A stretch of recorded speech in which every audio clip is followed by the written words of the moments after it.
Ball का सामना किया, 40.52 का स्ट्राइक रेट, 4 चौके इनके बल्ले से आए। लेकिन जायसवाल के स्टैट्स पर एक नजर डालते हैं। चौके की बात की जाए तो उन्होंने भी 2 चौके, 7 चौके लगाए और 2 छक्के। और के राहुल की इसलिए भी हमें तारीफ करनी पड़ेगी, वो फर्स्ट इनिंग में भी I think if I am not wrong 74 ball खेली थी।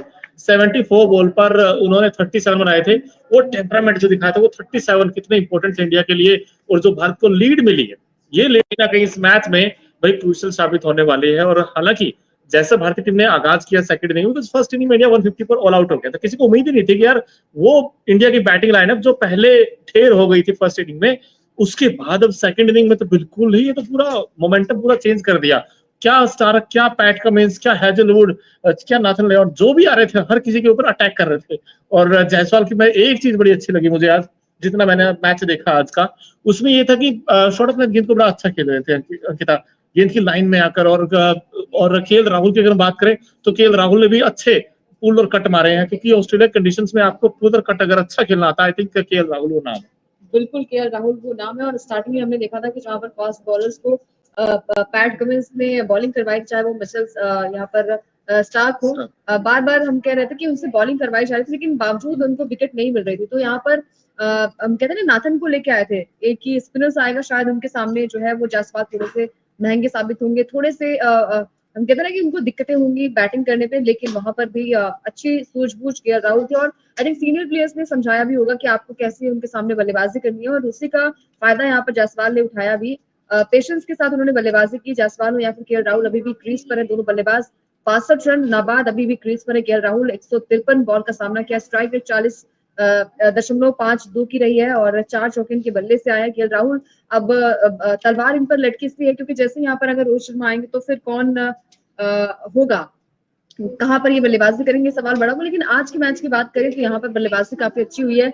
इसके अलावा बात करें अगर पहली इनिंग की, तो जसप्रीत बुमराह ने जिस लय में गेंदबाजी की, हर किसी ने देखा भी है कि उनकी गेंदबाजी में वो धार नजर आई है। 30 रन देकर इन्होंने 5 विकेट जो है वो चटकाए हैं, और दुनिया के वो दूसरे ऐसे कप्तान बन गए हैं जिन्होंने विदेशी सरजमी पर ये कारनामा किया। इससे पहले कपिल देव ने ये कारनामा किया था, लेकिन अब उस लिस्ट में जसप्रीत बुमराह का नाम शामिल हो गया है। 30 रन देकर 5 विकेट इन्होंने चटकाए, अपने आप में एक पैकेट है, पूरा धमाका है बुमराह। इसके अलावा बात करें अगर ऋषभ पंत की, तो पहली इनिंग में 37 रन बनाकर आउट हो गए थे।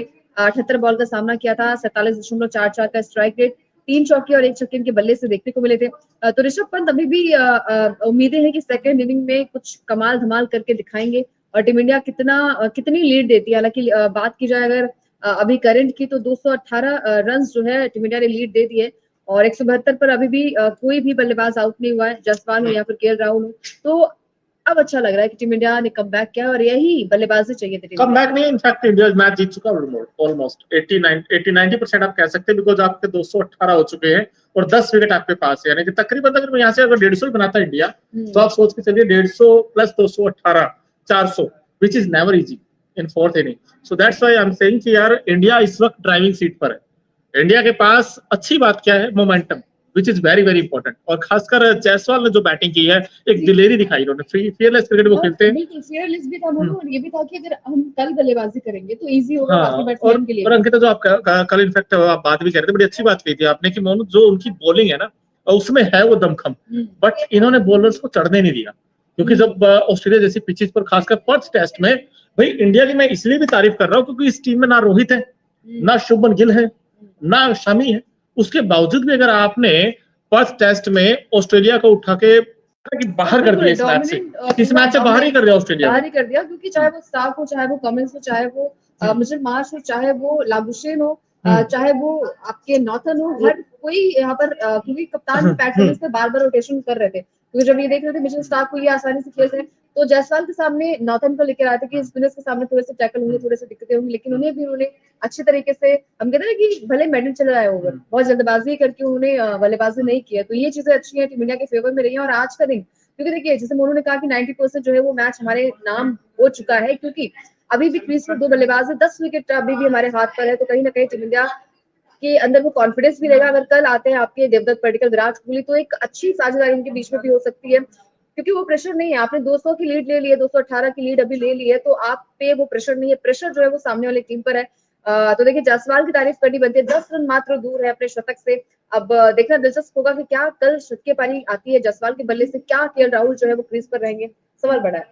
बिल्कुल, लेकिन आज ये हाँ मुस्कान हमारी और मोरू की ये बयां कर रही है कि टीम इंडिया ऐसी बल्लेबाजी करती रहे तो हम दिल खुश कर बात करते रहे। मैं चाहता हूँ हम कुछ कमेंट्स भी लेने की कोशिश करते हैं एक एक करके। और यहाँ पर जो भारतीय टीम की अंकिता बात कर रही थी, भाई बुमराह ने मैच बना दिया इंडिया के लिए, और इन दोनों खिलाड़ियों ने भाई क्या खेला ये सेशन, दोनों ने खेला तगड़ा, और अब कंगारुओं को रगड़ा है इस मैच में, क्योंकि जो गेंदबाज जो भी आ रहा था बस पीटने के लिए आ रहा था। इन्होंने मन बना रखा था जो भी आएगा हम उसको धुनाई करेंगे, चाहे तेज गेंदबाज हो। इनफैक्ट जब दोनों की पिटाई हुई थी, दोनों एंड से हुई थी, एक शुरू में उन्होंने प्रेशर जरूर बनाया था, और पूरा गेंद आपको पता है कि थोड़ा सा हार्ड उसका साइनिंग होता है, तो गेंद पड़ने के बाद थोड़ा चढ़ता है, बट जैसे जैसे वो साइनिंग कम होती है उसके बाद फिर शॉट लगाना बड़ा आसान हो जाता है। और उसके बाद तो फिर धूप निकली हुई थी, और दोनों बल्लेबाजों ने जिस लय में आकर बैटिंग की है, इन्होंने दिखाया कि यार इनमें वो दमखम है, इनमें वो स्पार्क है।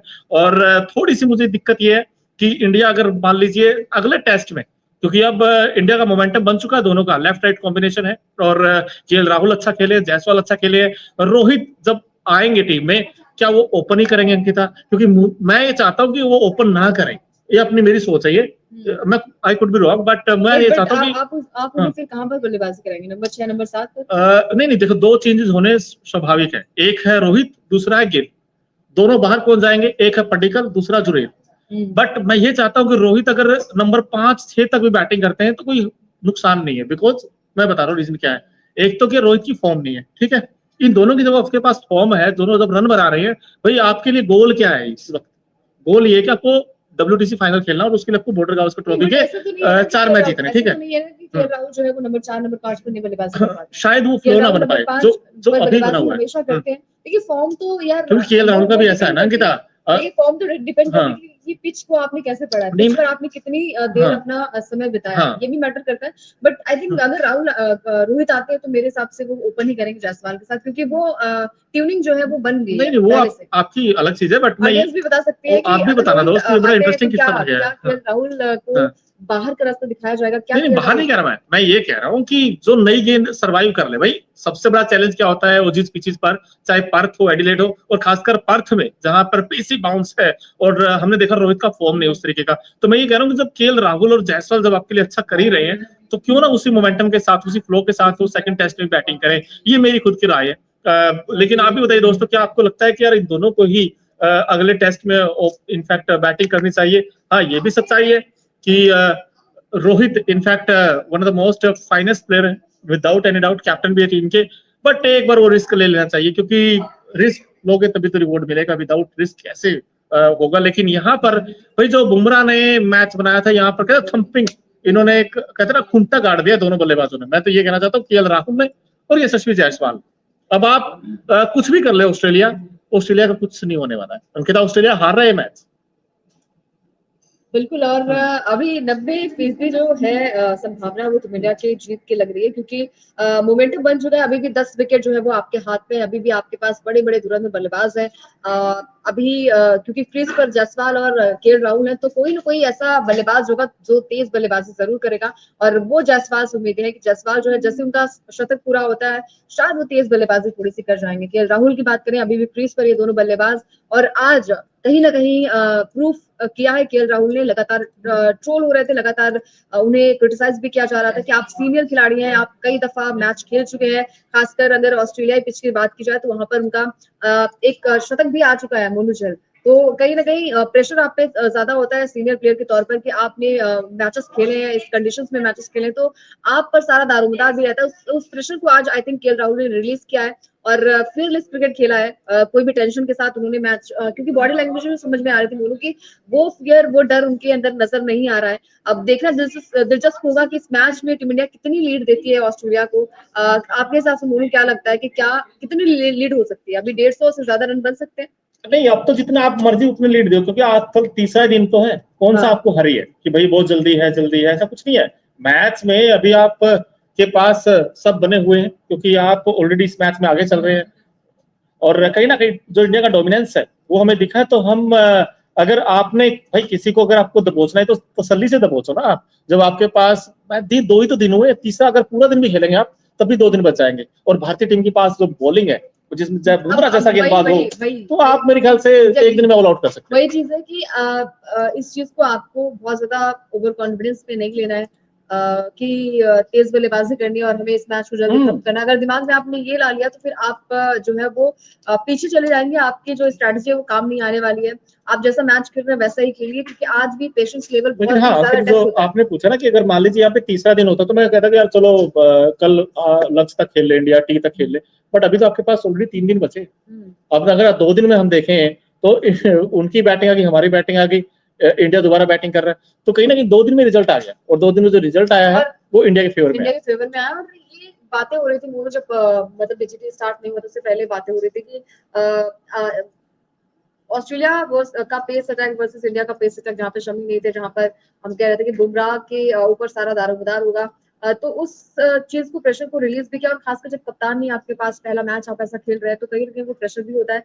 तो ऑस्ट्रेलियाई जो गेंदबाज हैं वो कहीं ना कहीं हमने देखा है कि चाहे वो मिचेल मार्श, बढ़ चढ़कर हमने देखा है कि इंडियंस पर ज्यादा भारी होते, खासकर Mitchell PAT Cummins, Mitchell Marsh, Mitchell Starc हो गए। तो आपके हिसाब से लगता है क्या कि कल कुछ ऐसा होने वाला है कि लगातार विकेट्स गिरेंगे? क्योंकि हमने देखा नहीं, जब दिन की शुरुआत होती है, दूसरे दिन की शुरुआत होती है, तीसरे दिन की शुरुआत होती है, तो पिच जो है वो थोड़ा सा रिएक्ट भी करती है। नहीं, हो सकता है, यू नेवर नो, क्योंकि एक स्पेल अगर अच्छा डल गया तो भाई इंडिया के विकेट भी गिर सकते हैं, गुच्छों में विकेट गिर सकते हैं। बट मुझे रेयर लगता है, बहुत कम लगता है, बिकॉज दोनों बल्लेबाजों के सेटअप हो चुके हैं, दोनों बल्लेबाज, इनको पता चल गया है कि ये कंडीशंस क्या है, और यहाँ से ऑस्ट्रेलिया के लिए बहुत मुश्किल होगी, बिकॉज मुझे लगता है ऑस्ट्रेलिया यहाँ से मैच बचा पाएगा, to be honest, because test में आप बहुत ज्यादा पीछे चले गए हो, बहुत ज्यादा। सो आई थिंक अब देखते हैं कि ऑस्ट्रेलिया कैसे कमबैक करेगा, बिकॉज ऑस्ट्रेलिया के लिए अगर मैच में कुछ बचा है तो उनको गेंदबाजों को अच्छा करना होगा। कहते हैं चमत्कार है तो नमस्कार है, तो यहाँ पर कुछ आप ऐसा कीजिए कि भाई ये मैच बन जाए, बट मुझे लगता नहीं कि यार ऑस्ट्रेलिया इस मैच को बचा पाएगा, टू बी ऑनेस्ट। अंकिता? बिल्कुल, और खासकर आज तारीफ करनी बनेगी जायसवाल की। जायसवाल जिस अंदाज में बल्लेबाजी की, 22 साल का ये युवा बल्लेबाज है, और खासकर ऑस्ट्रेलियाई पिच ऐसी होती है कि आपको डिफिकल्टी भी होती है मैच। अंकिता, कुछ कमेंट्स आ रहे हैं, मैं चाहता हूँ आप लीजिए। भागीरथ स्वामी जी वो कह रहे हैं कि रोहित को 1 डाउन बैटिंग करनी चाहिए। अब ये उनका सजेशन है, जो हम बात कर रहे थे ना, मतलब नंबर 3 पर बल्लेबाजी, नंबर 3 पर बैटिंग करनी चाहिए। हाँ, हो सकता है भाई, शुभमन गिल का पता नहीं हमें कितना फिट है वो, नंबर 1 चीज। नंबर 2 चीज ये कहा कि ये जा रहा था कि 2 हफ्ते तक शायद उनकी जो फिंगर हाँ, फ्रैक्चर हुआ है उसकी वजह से वो मैच नहीं खेल पाएंगे। और देवदत्त पडिक्कल भी